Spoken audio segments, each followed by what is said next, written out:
Okay, thank you all for joining today. My name is Nicole Jarvis. I am a Senior Manager of Programs at Cancer and Careers, and I will be your host for today's webinar.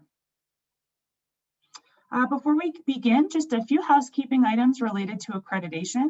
Today's webinar is accredited for CEUs by ANCC, NASW, the New York State Education Department's State Board for Social Work, the California Board of Registered Nursing, and the Society for Human Resource Management. If you plan on receiving continuing education credit for this program from any of the following bodies, please proceed with the following steps. First, you must log in individually for today's sessions. Participants who listen in on someone else's line or computer will not receive credit. And second, you must complete and submit the evaluation and post-test, as well as receive a passing grade on the post-test. Following today's session, you'll receive an email with all of this information. That email will be sent at 5 p.m. Eastern Time, Thursday, March 11th, and certificates will be emailed within 4 to 6 weeks. Also, please note that the planners and presenters for this program have not disclosed any pertinent financial relationships or conflicts of interest, and that no commercial support was provided for this program. Thanks in part to direct support from Genentech, HSN, and QVC, Cancer and Careers is able to offer the 7th year of the Balancing Work and Cancer webinar series. This program was created in order to provide patients and survivors, as well as their care teams and employers, with concise, targeted information around the work-related issues that arise after a cancer diagnosis. Additionally, we would like to recognize Cancer and Careers year-round sponsors who support all of our core programming and also allow us to continue providing all of our resources and services free of charge. Now, many are aware of the pressure and stress of job hunting. Looking for a new job during or after cancer treatment can often feel overwhelming. We want to help you see that it's possible and manageable. Our goal here is to make sure that you are well prepared as you begin to apply for a job. Today, we'll focus on the tactics to make you successful and effective in your job search. In this session, you'll learn tips on creating an effective resume, how to ace an interview, including addressing questions about a gap on your resume, and more. We understand each of you may have your own questions as well, so we'll have time for those at the end of the hour. All questions that you want answered should be entered into the Q&A box, which is located either on the top or the bottom of your screen. Please do not ask questions for Julie in the chat box. Please direct them to the Q&A box. If you're joining us via the phone today, you can press *9, which will alert us of your question. Now, to take us through this topic, I'm thrilled to introduce Julie Jansen. Julie is a speaker, trainer, coach, and author who has helped thousands of professionals find success and satisfaction at work, as well as find work that is gratifying. She's written 2 books, but most important to us, Julie is one of the original coaches at CAC. She's been helping patients and survivors with their individual employment challenges for many years now. Following Julie's presentation, there will be time for you to ask questions, but for now, I will turn it over to Julie to get us started. Julie? Thanks, Nicole. I appreciate it. So, as you're all painfully aware, we're a year, almost to the day, of living with COVID-19. But interestingly, other than virtual video interviews and hiring processes, not much else about job search has really changed. So no matter, managing the psychological aspects of a job search can be difficult regardless of what's happening in the world. And of course, this coupled with your individual cancer experience makes it tougher. This presentation today will dig into how to create your job search plan and cover a lot of the tactical elements of looking for a job. And as Nicole mentioned, we will have time for Q&A. So let's first talk about some myths to dispel. Myth number 1, no one is hiring. Well, contrary to what you may believe, companies are hiring actively. Obviously, some sectors continue to be in tough shape, including travel and event planning and brick and mortar retail, leisure, hospitality. Yet there are many industries that are booming and have benefited from the pandemic. I will share more about this in a few moments. There's a recently released study that just came out, Monster's Future of Work 2021 Global Outlook Special Report, that found that 82% of employers plan to hire in 2021, including 37% who plan to fill positions that were left open after layoffs, and more than 1/3, 35%, that are hiring for new jobs. Most companies put job applicants through at least 3 to 4 interviews pre-COVID. Now you can continue to expect more interviews, primarily still virtual, of course. The biggest challenge that both applicants and employers have with virtual interviewing and recruiting is that it's harder to tell if culture and values align. Myth number 2, most open jobs are lower level. The media is quick to talk about all of the hiring that Instacart, Amazon, Walmart, and many similar companies have been doing. And while this is true, if you search for manager or director level jobs on Indeed or LinkedIn, you'll find upwards of 300,000 job openings on those levels. And even if 100,000, say, don't really exist because they just were left there as a posting, there would still be 200,000 mid-level and senior level positions open, not to mention the hidden job market. So the top industries that are actually hiring in 2021, and I recognize that some of these require in-person workers, are healthcare, finance, banking, and real estate. Technology, most technology companies are adding tons of new jobs.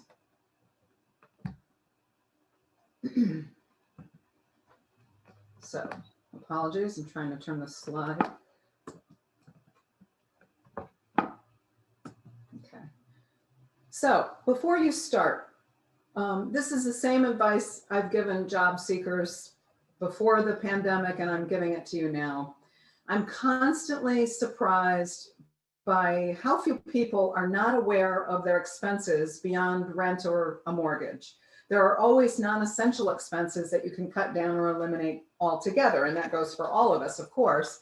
Taking care of yourself, especially if you're still receiving treatment and you're recovering from your cancer experience, is, as you're well aware, so crucial. Managing your stress, trying to exercise in any way you can, doing things you enjoy, rediscovering passions. A lot of us have done that during the last year, and even finding new hobbies. Consider a side gig. If you've got skills that you can offer others virtually, think about doing this to stay productive. And there's lots of websites and resources for finding these kinds of opportunities, or just marketing yourself to your friends and family and contacts. Hire a career coach or a professional resume writer. Or if you went to a college or university, contact your alumni association to see what assistance they might be able to give you. Boost your skills. Analyze job descriptions by listing the required skills and experience that they want, and compare those to your current knowledge and experience. And there's lots and lots of online courses that are free, things like edX, Microsoft, Khan Academy, KHAN, and others. The next thing you want to do is think about researching the job market. Industries, again, that are hiring or expanding are manufacturing and food, consumer products, logistics, distribution, pharma, biotech, technology, data mining, online education and learning, sports betting, and gaming. According to Career Builder, and these are some of the jobs I mentioned earlier that have to be in person, so they may not be applicable for you, of course, given your experiences.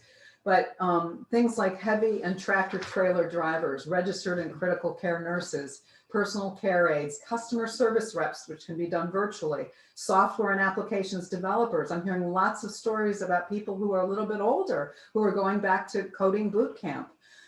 Light truck or delivery service drivers, of course, you know that Amazon shifted their model dramatically toward that, and general and operations managers. Do research on Glassdoor or with people who actually work at a company you're interested in to find out how that company treats their employees, and incredibly significant to many of you, how are the companies handling return to work? The latest intel I've heard on that is July and moving forward, there will be lots of hybrid models for returning to work. So what does it take to actually succeed in a job search? Job search can be very overwhelming. And so I really like the idea of breaking it down into smaller steps. This slide talks about the things that are important to do in order sequentially. The first thing is really take a personal inventory of yourself. What's your experience? What are your achievements? What are your abilities? And really important, what are your interests? This is an important first step. And this is when, once you do that, update your resume and LinkedIn profile to the best of your ability.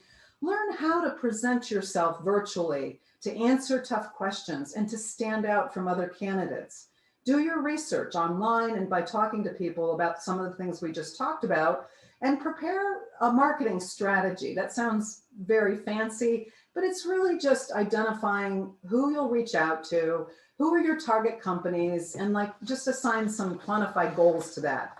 And finally, build a network if you don't have one. It's never too late to start building a network. And I'll get into it in a little bit, but LinkedIn is by far the easiest place to do that. And we will get into more detail about all of these topics. So I do the resume reviews for Cancer and Career, and I'll encourage you, and I know Nicole mentioned it later, but I'll encourage you to submit your resume to that service. You'll get a comprehensive review from me about things that you have done well with your resume and some things that you could do to improve it. Know that someone, basically a human being, once it gets into human hands, they'll spend about 30 seconds really reading your resume. You want to really try to avoid too much content, really long paragraphs and sentences, big blocks of text. And the other thing is sometimes I see resumes that have no content on it at all, barely. And so that could be a mistake as well. Definitely talk, instead of in generalities, talk about achievements and accomplishments. And if you can quantify using percentages and numbers and things like that, like the person who reduced turnover by 25% in 6 months is much more impressive than the person who merely reduced turnover. More about your resume. 2 pages for most professionals. 1 page is for a recent college grad. 3 pages is for someone who's on the C-level, so someone who's running an area or function in a company. Definitely a must to have either a profile or a summary paragraph on the top of your resume. This is the section that a potential employer or someone will read to learn the most about you in a snapshot. And once they look at, the way they look at your resume is they'll look at your name, they'll look at your geographic location. And by the way, people are not putting addresses, full addresses on their resumes anymore because of privacy and identity theft. And many hiring professionals will tell you that when they're doing a first screen of a resume that's come through ATS, which we'll talk about, the summary is all they're going to read before they put it in the yes or no pile. And it's also the place that you can kind of give it a little personality by talking about a few of your personal traits that have benefited you professionally.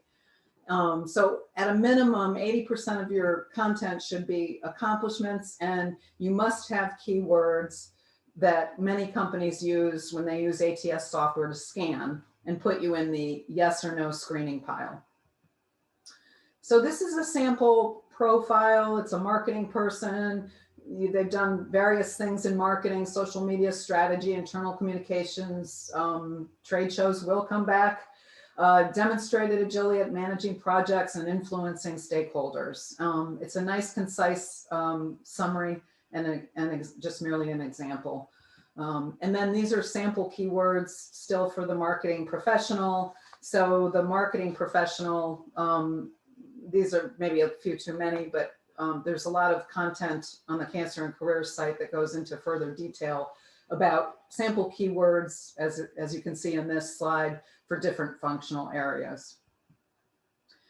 Also, try to avoid using trite or cliche phrases that, you know, everyone's supposed to be an effective communicator. So, you know, try to think of a more creative way to say it. So many of you have gaps because you left your work situation perhaps for treatment. And so it's really a great idea to put volunteer and community service on your resume. Not personal information. We don't really list hobbies unless it's something highly unusual. And then any information about your remote experience. I mean, we pretty much all have remote experience, but it's still a nice add-on. And then I really like adding a headline if it's specific and focused. And typically it just tends to be almost the same title of the job that you're looking for, and yet another place for ATS to scan. It's okay. I get this question a lot about dates. If you're older, you can find out how old someone is regardless by Googling them. But if it makes you uncomfortable, don't put the dates. And then just make sure you're using fonts that are very readable. If you're looking at the slides, you can see the fonts that I tend to recommend. And you want some white space.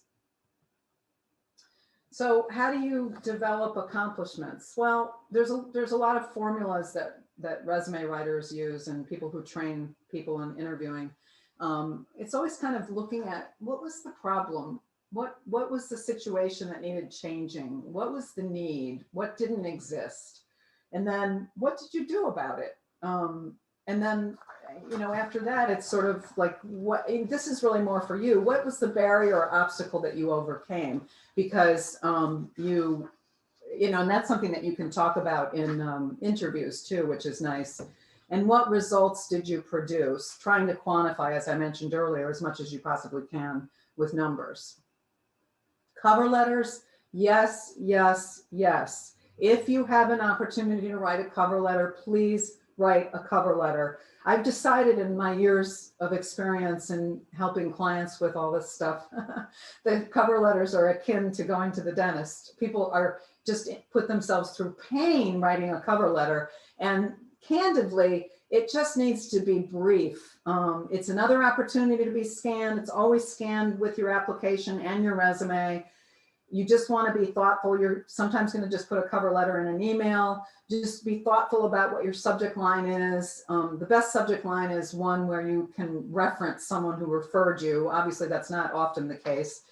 You always want to try to mention something about the company in your cover letter, so it doesn't look like you just cut and paste and used a template cover letter, which of course we do. When I write cover letters for clients, I cut and paste a little bit, and then I look at the actual job posting and use some of the keywords that they use in the cover letter. Use bullets versus big long paragraphs, and of course proofread your letter. And if you can follow up, if you can possibly find someone at the company, not always easy, I recognize, but try to do that as well.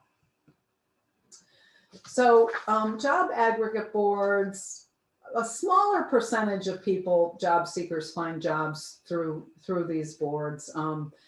It's a big reason is that companies get a huge number of online applications for jobs.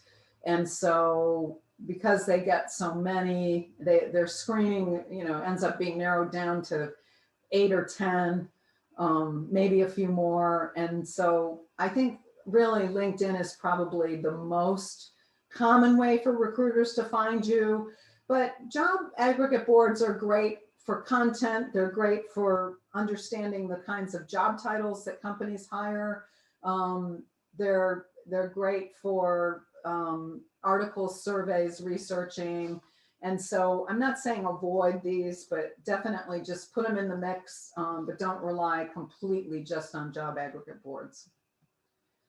Social media can seem quite overwhelming. A lot of people have an Insta account, and that's great, but that's not necessarily really for business unless you're a creative professional. You don't need to tweet if you don't want to. If you want, if you're interested in writing a blog, I think that's a creative outlet, and your blog posts can be, five words if you want. I would say use Facebook pretty carefully, and overall, just manage your digital reputation. It's really important. Sign up for Google alerts on yourself, Google yourself regularly, try to update all your profiles regularly to kind of move you ahead. It's hard to keep up at all with Google algorithms. Right now, I will say every single employer is using social media to screen candidates. we're still in the pandemic. Obviously, there's an end in sight, but using social media prudently is even more important right now. And checking, going through, we don't remember what's on our social media. We're just adding things and posting. And so just kind of dedicate yourself to going back and looking at all of your social media, whatever it is, and just go through it and check. Be prepared to, all of you are different about how you address your cancer diagnosis, your financial situation. These are just some things to be aware of. Volunteering in the cancer community. Some people get worried that, oh, if they see that I'm volunteering, they'll think that I've had cancer. What would those connections potentially mean? And is that even significant to you? What kind of information could be revealed in a background or credit check? Not every company does those. There's just certain industries that do and certain companies that believe in it. And any social media posts or blogs about your cancer diagnosis. So LinkedIn, I'm surprised. I'm preparing the LinkedIn webinar that I'm doing for this series for cancer and careers that's coming up, I think it's in May. And LinkedIn has changed a lot over time, and it changed a lot just last year. There's about 722 million people on LinkedIn right now. 670 something million people are active on LinkedIn. There's something like 70% of people that use LinkedIn do not live in the United States. But LinkedIn whether you like it or not, it's the most widely used business-oriented social network in the world. It's been a lifesaver for people and companies during the pandemic. And so you don't have to jump both feet in on LinkedIn. I just really feel strongly that it's an important platform for you to use, even if it's just a little bit superficially. The relationships are in forms of connections. You really just want to pay attention to first connections. I connect directly with Nicole Jarvis. She accepts my invitation. She's a first degree connection. Nicole has a connection. That'll be my second degree connection. And it hasn't been intended as a replacement for video networking or someday face-to-face networking again, but it is instrumental to networking. And once you get a little comfortable with it, it makes it easy to keep up with people and look at what they're doing and send them a quick little message and like their posts and ask connections how they can help you and how you can help them.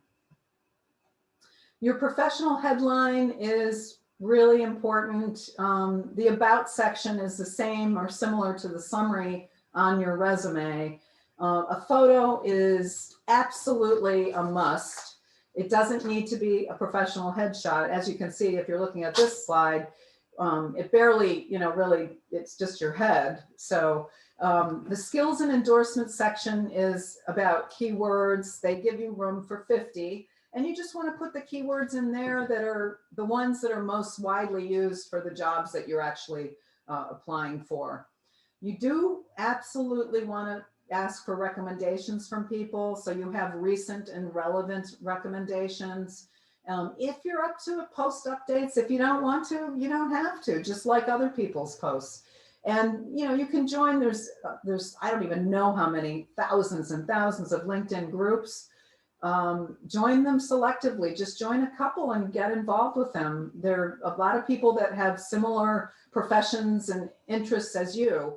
And then also you're assigned automatically a LinkedIn public profile URL. And I'm still a little surprised by how few people customize theirs to just their name. And it's an easy fix. You just get rid of all the letters and numbers, and usually you can have your name or like Julie Jansen 1 or something like that. Well, you have to be able to be comfortable with introducing yourself. It's something that makes all of us nervous. You really just want to be succinct. I mean, you're talking about like, I don't know, and I guess we should change this from elevator because I happen to live in a building that has elevators. but generally I haven't been in another elevator in a long time. So it's like 45 minutes to 2 minutes. I'm sorry, 45 seconds to 2 minutes, not 45 minutes.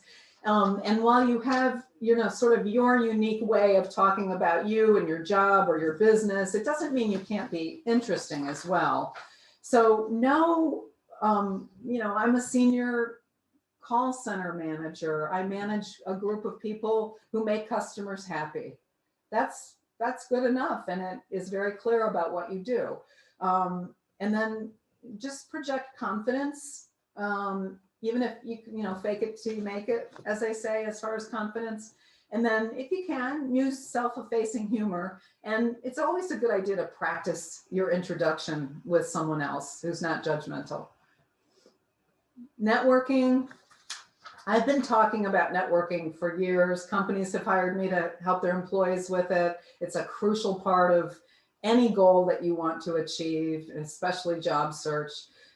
It's still something that I would say easily 60 to 70% of people are highly uncomfortable doing. But here's the stats. It's probably higher than 85% of all jobs are found through networking. 80% are what are called, what I referenced earlier, the hidden job market. The hidden job market is exactly what it sounds like. Jobs aren't posted. They're sort of a glimmer in an employer's eye. Like, if we could find this kind of person, we would hire them. And so that's where targeting companies is a really good idea, and just following companies that you're interested in. I encourage my clients to do that all the time. They always say to me, well, they don't have a job opening for what I do, but they may someday, or if you get to know a few people, they may decide to create something. And most people have at least 250 contacts. I mean, the stats are that 250 people know another 250 people. And if you do the math, it's like 62,500 people. 30% of jobs are definitely created through someone So there are benefits to social distancing, and I think we want to continue this forward in the next months or so as we start to go back to more normalcy. Definitely a captive audience that we've had. So I hope that if you haven't been leveraging that for messaging, emailing, video, and I beg people to talk to me on the phone, please, I don't want an 8th video call, please, can we use the phone? And some people are really relieved by it, but everyone has been affected by COVID and needs help with something. And that's never going to change, even when we move out of the pandemic. Networking is not intended to be event driven, only doing it when you need something. But if you can try to just embed it in your everyday existence and be a helpful person, reciprocity, as I always say, is so crucial and key to effective networking. If you're focusing on the other person first, before you focus on what you need, you'll feel more comfortable instantly. Network with everyone, because you don't know who can help whom, and try to be really specific about what you need. It's really confusing to someone, especially if they don't necessarily understand or know what your skills or experience is, or the specific type of job you're looking for, that you are very specific about what, if I said to you, if you know anyone who needs a resume, well, you might assume everybody needs resumes. But if I say, if you know anybody who's been in a job for 5 years or longer, then they probably haven't updated their resume, which, by the way, unfortunately is a sad and true statistic. Then that's going to be someone that could be a referral for me, and then use etiquette. Please, thank you. It's silly to say, but people have varying levels of competence in that area, I would say. It's a habit. Definitely, you can't remember everything. You can, if you've got a lot of connections on LinkedIn, you can download those. So there is a function on LinkedIn that enables you to do that. And I do recommend to people that they do that. I don't think Microsoft is going to be getting rid of LinkedIn anytime soon, but it would be nice if you felt like you had that record somewhere. And you're just not going to have chemistry with everyone. It's okay if you don't connect or click with someone and they feel the same way about you. You just don't want to take it personally. They don't know you well enough and you don't know them well enough to think that it's personal. Unless you do something offensive like bullet number 1 where you don't have appropriate etiquette. So back to researching an employer, though we talked about this a few times. I just feel like people might not spend enough time doing this. It's really pretty easy to find out all this stuff, especially as it's pertinent to your specific situation with cancer. You know, what kind of, I mean, most companies, if they didn't have an EAP, they definitely put it in place. You know, if they've had issues with discrimination, they've definitely had to take a hard look. I mean, this last year has been a real learning for employers as well as it has for employees. But there's lots of places that you can research companies, and don't just rely on one source or one person who was upset on Glassdoor. So regarding online applications, they're a bear. They're a bear for people. They're onerous. They take a lot of time. It's really good to just plug in. It's all about the keywords. It's all about a cover letter. It's all about, like, you know, downloading that sample application first and taking a look at it and reviewing it. And by all means, do not use autofill to apply for positions because the formatting can get crazy. And it's really a good idea, even with LinkedIn, cut and paste content instead of physically typing it in. Don't leave sections incomplete, even if you feel as if the information is redundant, unless you think it's discriminatory, of course. And then follow the company's instructions pretty carefully and proofread everything. Because remember, and it's likely there's an online application, they're using ATS, and ATS is using algorithms. So you have to kind of pay attention to the instructions. Okay, so when it comes to interviewing, I mean, interviewing is a robust topic. I still feel like people are not as comfortable with video interviews just because people have really only been doing it for about a year. While companies have certainly figured out a lot about it, and they had no choice. I talked to someone today. She was the first virtual hire, a financial services company that she works for, that her company made. And since then, in the last year, they've made 35 virtual hires, and they're growing exponentially. They happen to be like an investment management firm or something. She said, so we've got it down. We've got it nailed now. The do's and don'ts for interviewing, even though it's video, haven't really changed. And I think if you're doing any informational interviews, you want those to be video as well. And the more comfortable you get with the platform, you know, the more effectively you'll come across.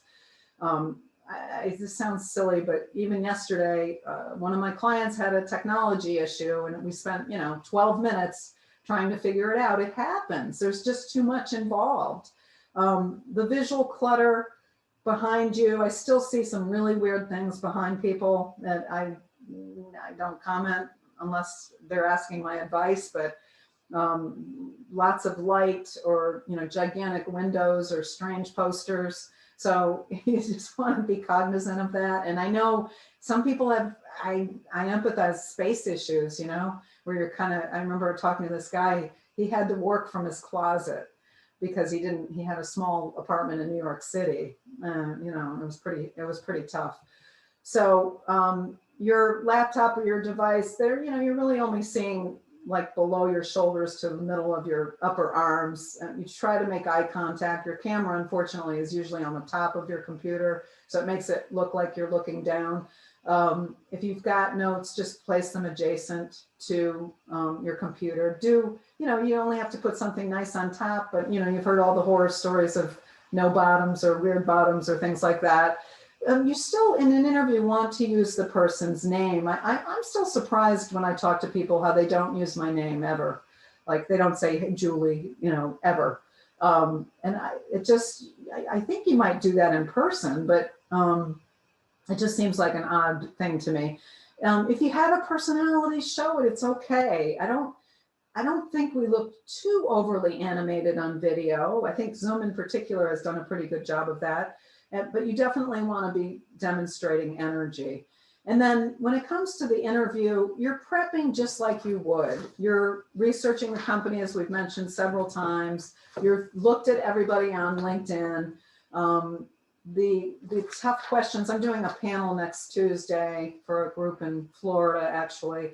And they asked, what's the toughest question? And I think that's one of my questions that I have to answer. And I'm like, I'm going to say it's probably tell me about yourself, because people don't know how to answer that succinctly. Or it might be this question that companies love to ask, which is, tell me about your biggest failure. And, you know, we'd all like to say, well, I've never failed. And you and I might not see it as failure, but they want to kind of see not so much what it was, but how you handled whatever the tricky situation was. So, and the good news is when you're still doing virtual interviews, you can have the job description right next to you. You can highlight it. You can write notes. You definitely want to give examples using stories about yourself rather than saying, I'm a great team player. All my employers have said that. You would instead say something like, I'm a good team player. And a recent example was, I was asked to run this lead this ad hoc team without any authority. And I was really able to rally a couple departments that never liked working together. And we completed the project, and I was really excited about it, you know. So that was kind of loose, but that gives you the idea of just adding a little color, and it's a real example that the person can imagine when they're hearing you describe it. Gaps, you know, I'm going to be a little controversial and say gaps really don't matter that much anymore. They didn't matter a lot early last year as much. And I recognize, look, there's going to be someone on this webinar who is going to say, well, no, Julie, you're wrong because I have a 16-year gap. Well, you have a 16-year gap for whatever reason, whatever your reason is. Think about your response. And this really is called the swivel. It was coined by Cancer and Careers. I don't take credit for it, but it's really like, talk about briefly, if you're even asked about your gap, what have you been doing? Might be the most common question since 2018. If you're even asked about it, which in many cases you may not be, then you have a quick, brief answer, and you do what's called the swivel and swivel back to what's positive about what you can bring to the company if they hire you in this particular job. And this is a nice example, or a couple examples on this slide. So sometimes you get these really weird questions. Don't get flustered. It's easy to get flustered, but just try to respond to the question and answer it to the best of your ability, unless, of course, it's a discriminatory question. Try to be assertive, and instead of saying, well, I think what I did was, instead say, well, the way that I approached it is, you want to ask smart, thoughtful questions just as much as you want to have smart and thoughtful responses to questions, because it'll make the whole interview fall flat if at the end the interviewer says, well, Nicole, do you have any questions? And Nicole goes, no, I think you've answered them all. Or Nicole asks some sort of superficial question. You know, it's better to have prepared 5 or 6 really thoughtful questions, things about the business problems or obstacles, or your predecessor, or the progression of the position, or the content of the job, or those kinds of things. And try, by all means, to avoid discussion about salary and compensation for as long as you can. We'll talk about that in a few moments. Try to close the deal, so to speak. I know you're not all salespeople. It is a selling opportunity to be in an interview. So I like something like this. Is there anything that we've talked about that would help you decide to bring me back for another interview? And sometimes the interviewer will be honest and say, well, we haven't talked about this, or now that you ask, and sometimes they won't, but it's worth a try for sure. So negotiating. The ideal time to negotiate is when you've got an offer, when it's on the table. They want you. They don't want to keep interviewing. They've decided you're the person. So do not, I had a client talk to me about this in a coaching session last week. She said, oh, Julie, I was very like flat-footed because they asked me what salary I was looking for. And this was a person who had about 3 years of experience. And then she wanted to move from a certain kind of job to another kind of job that she had never done before. And she didn't think to do salary research. So she had and she was in a very low paying industry, trying to get into something that paid, was an industry that paid a little bit better. And she was like, I didn't know what to do. I didn't know what to say. And fortunately, the interviewer was like, well, this is what we're thinking our range is. And that doesn't always happen. So you definitely want to have information ahead of time about salary ranges. The laws are lightening up. Companies are lightening up about being secretive about salaries and compensation. But it's still not always possible to find out. But you can get ranges, and there's lots of sites, salary.com, PayScale, Indeed, and even on LinkedIn, where you can get that information. And so if they ask you, well, what do you want to earn? Again, you're trying to avoid answering that. So you want to talk about, you think, you're sure they'll be fair and equitable. Can you tell me what your range is? Or my research shows that the range is this and this. Is that accurate? And then be quiet. Like the less said, the better about this. And this always confuses people. So I'll try to say it as well as I can. If you're giving a salary range, like you say, I got to say something, let me give them a range. The top end of the range that you give should be your starting point. So in other words, you want to keep the range wide.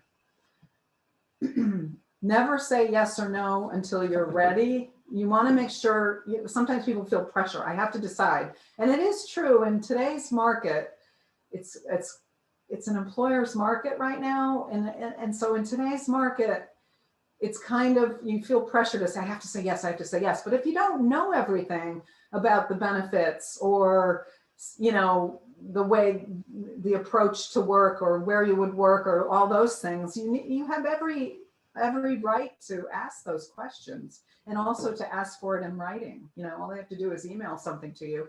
And of course, you want to be appreciative before you negotiate. I'm really excited. If you can do negotiation on video, all the better, because then they're going to be reminded of why they wanted to hire you. And again, remember, think package, not just salary. There's always, no matter what the job is, there's always more to compensation than just a salary. Okay. Back to you, Nicole. Great. Well, thank you so much, Julie. I know that was a lot of information for everyone to process, but this is a really great foundation for you all to start. Before we head into the Q&A, here are a few of Cancer and Careers. Sorry, it looks like we went one forward. Let me just try to get that back. Okay, well, we'll just cover. So these are just a couple of the job search resources that are offered through Cancer and Careers. As you know, and as Julie had mentioned, we have a resume review service. This is a service that is free of charge. Julie is the one who does the reviews, so it can be a helpful addition to today's webinar.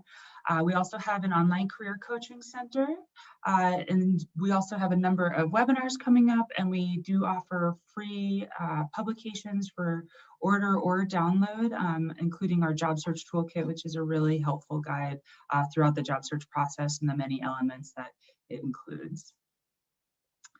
And additionally, we do have a number of free events coming up throughout the year. As I mentioned, a number of webinars left in the year, including 3 more with Julie over the next few months. Resumes 101, building an effective LinkedIn profile, which Julie talked about a little bit today, but that'll be a deeper dive into really setting up a successful profile online.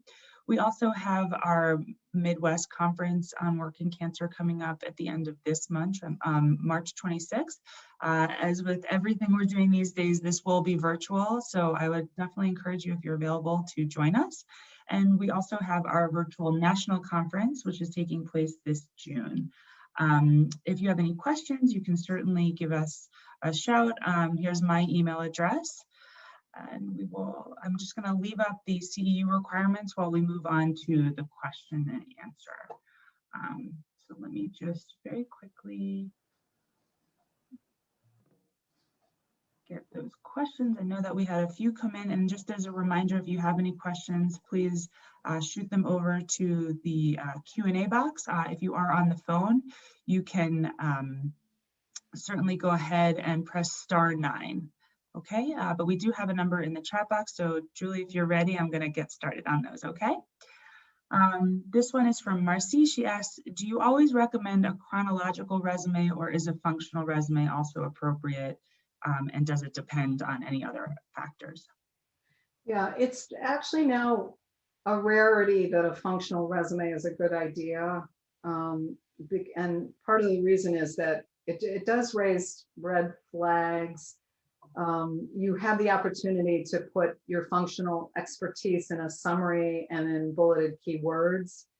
And so most of the time I don't recommend it, but if you do choose to use that kind of format, I would say the functional piece, you would only want to be no more than half of the first page until you get into work experience. In other words, you want people to be able to immediately see your work experience on page 1. Great. This next question, and from what I'm seeing, there are a couple about the resume gaps in general in the chat box, but this first one is, I don't want to go back to what I was doing. I was pretty senior. In fact, I'd like a lower level part-time job if possible. I think my resume is getting discarded because companies think that I'm overqualified for the job that I'm applying for. I've also been out of the job market for about 8 years raising kids and then cancer treatment. How do you handle looking overqualified and then a pretty significant job gap? Yeah, so now what's really a good idea is to just be obvious about the fact that you're looking for whatever kind of job you're looking for. So you want to say something in your summary that you had a career as this and you're now focused on doing this part-time. You want to say that in your headline, and even on LinkedIn, you would, since you had a gap, you would put the position that you're looking for in the job title for current, and then put that you're seeking a position. It's just putting it out there, maybe minimizing the executive sounding words that are on your, and languages are on your resume. And I definitely would recommend that you send it through the resume review service and just make a note that that's what you're trying to do. And I can give you really customized advice on that. Great. We're getting a lot of questions, so I'm glad we have a good amount of time. This next question is from Donna. I took a lower level part-time job to help me work through cognitive issues. I've been doing it for a year and need to start looking for higher level work and pay. Do I include this on my resume? So I think that's really your call. Like, are you comfortable eliminating a year experience of work experience? Are you more comfortable just, saying that you had a gap? My gut is that I would put it on there and just find a way to embellish it a bit. And I don't mean lie, but, beef it up, the description a bit. And just be prepared to talk about it in an interview, that you just kind of needed to take a step back for a year and you're really looking forward to jumping back into your former career. Yeah, and I would say that this is definitely an opportunity to use the swivel. It almost works pretty well with the example that we had on the slide there. Yeah. There's another question from Crystal. I'm currently 1 year from my surgery. 2 days after returning to work from surgery, I was terminated. Then the COVID shutdown happened. I didn't seek employment afterwards. I was more focused on recovering. I'm ready to start my job search. So how should I respond in an interview for this type of employment gap? So you were laid off. right, you know, just as COVID hit, period. Okay. That's it. You don't need, like, we always feel like we have to explain so much. It's nobody's business, and you just want a succinct response that you practice and you feel comfortable, so you don't feel like you're not telling the truth. And you were laid off, you were. So that's it. If they say why, you would want to be prepared for that reason. And there's no harm in saying a reorganization or a shift in priorities, or, you know, or COVID, you know. Yeah, absolutely. Someone else asked, what advice do you have for someone approaching a career change, both role and industry, with a year-plus gap on their resume? Even before cancer, I was trying to make this change for my health when the pandemic hit. Yeah, well, some people take 2 years, 3 years, 4 years to make a career change. And it's just that you're still trying to make that career change. As long as you're being realistic about the career change. So sometimes people aren't realistic, and I don't know what that career change is. But I think it's just have everything in your toolbox ready to go and keep networking, because when you're making a career change, networking is going to be the most impactful way that you will be able to do that, by meeting people in your new industry of choice. Sure. Lisa asks, I believe you said hold off on a salary discussion for as long as possible. What's the rationale behind that? If the salary is too low, isn't it a waste of time going through that process? Because there's always room for negotiation. You know, I know there are, for example, nonprofits that have said, look, I can only pay between this and this, but then they have an obligation to share that with candidates, instead of making the candidate offer something and then telling them, well, we can't pay that, you know? So I think it's just a matter of giving yourself an opportunity to negotiate more. And in most cases, there is wiggle room for negotiation. So if the earlier on you throw out a number, that number is stamped on your forehead, no matter what. You can't go, oh no, I told you XX, now I've changed it to XXX.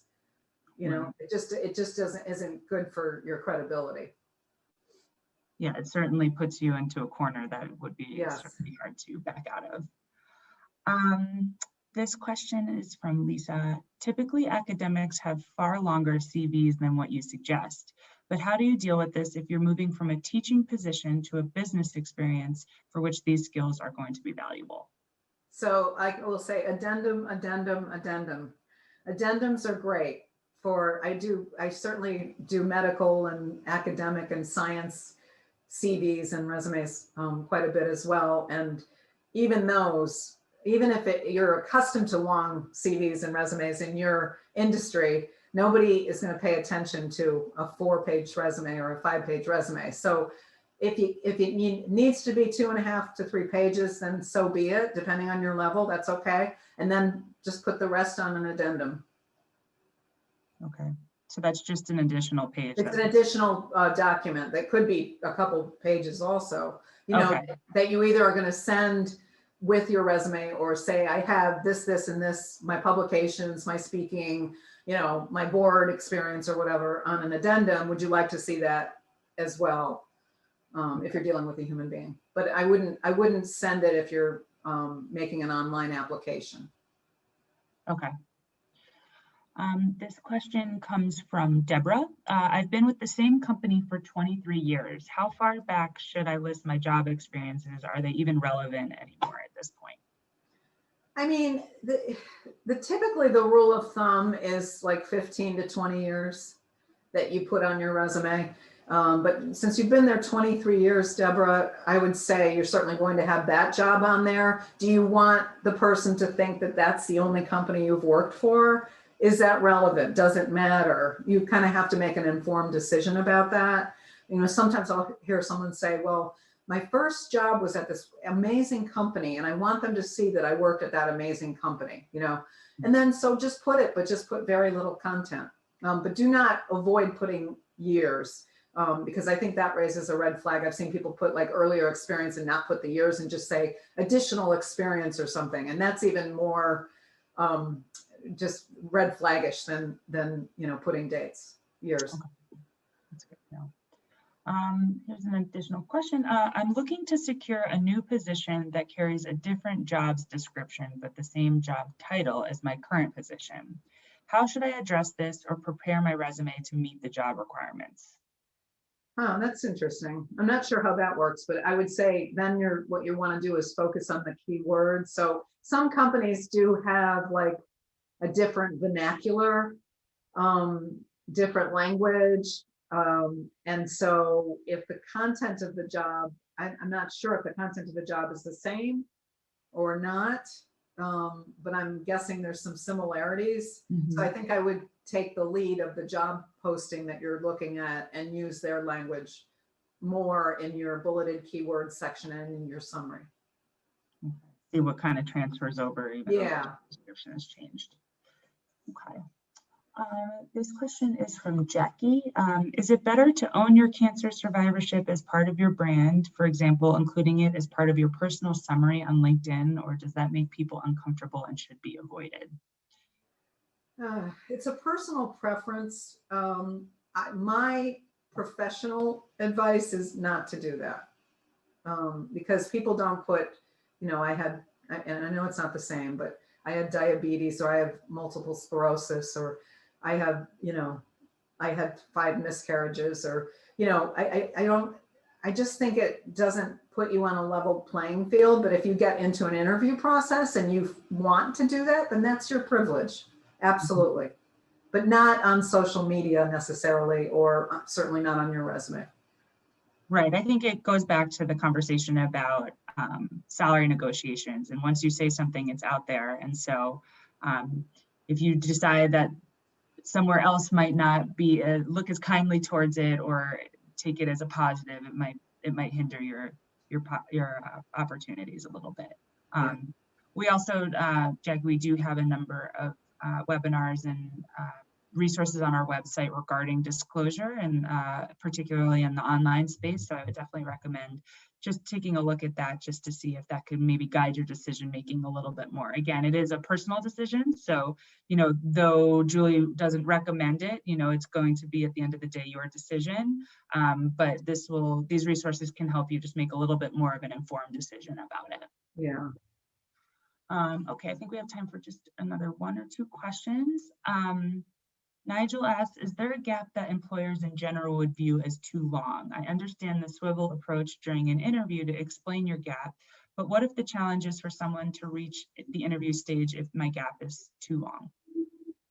Or is Now, it? there isn't certainly any rule of thumb of a gap that I know of that's too long. And I do think that when you start getting into like 10 plus years, you're going to have to be very equipped to address it, even on your resume, perhaps, certainly in a cover letter, and certainly in any interviewing interaction or whatever, but we all have things happen to us. We live life, life is not, smooth at sailing. So it's just be prepared. That's my best advice, is be prepared to address it. And don't feel guilty, don't feel uncomfortable. It's a reality that you can't change. And so just be able to handle it. That's all. All right, we have one more question. I got a job in caregiving and have worked as an executive legal secretary in the legal field for 25 plus years. I feel I needed a part-time to full-time job helping others. And since I have additional surgeries delayed due to COVID, it could be a little bit more flexible. Do you have any advice on this decision? So I'm not sure. I don't know if you've already become a caregiver. And so I'm giving you feedback on your decision, but I mean, I think it's great. I think it's wonderful. I think it's wonderful that you're helping people, and that was your choice and you did it for a reason. So I actually applaud you. And if you decide to go back into the legal field as a legal secretary again, you just say, I took a break. I worked as a part-time caregiver. As you can see, I have XX years of experience, and this is what I can do. And I'm here and I'm excited. So, just kind of take that approach. Yeah, absolutely. And it's certainly great that you were able to find something that fulfills a number of your, passions and needs in terms of wanting to help people while also working well with what your personal needs are. So I think it was a good decision if that's what you're asking. Here, here. All right, well, we are just at the top of the hour, so I do want to wrap this up. That was a really great Q&A session, I have to say. It was a really robust amount of questions, so thank you, Julie. I hope that you guys all found this job search webinar valuable. As I mentioned, we really do appreciate your feedback, so if you wouldn't mind filling out the evaluation that we are going to be sending out tomorrow by 5 p.m. It really helps us to develop this program, not only to meet your needs, but to also making sure that we have the funding in order to keep doing these kinds of calls. I know we had a ton of questions, so if we were unable to get to you during this call, please feel free to email us your question at cancerandcareers@cew.org, and we will definitely get those questions answered for you. Again, if you have specific questions about your resume, I highly recommend shooting over your resume through the resume review service, and also joining us next month when Julie hosts our Resumes 101 webinar. And once again, the requirements for CEUs is on this slide. Thank you so much, Julie, as always, for your insights, and thank you all for attending today. Have a great rest of your day, and we will hopefully see you soon. Thanks. Nice to see you, Nicole. You too. Bye, Julie. Bye.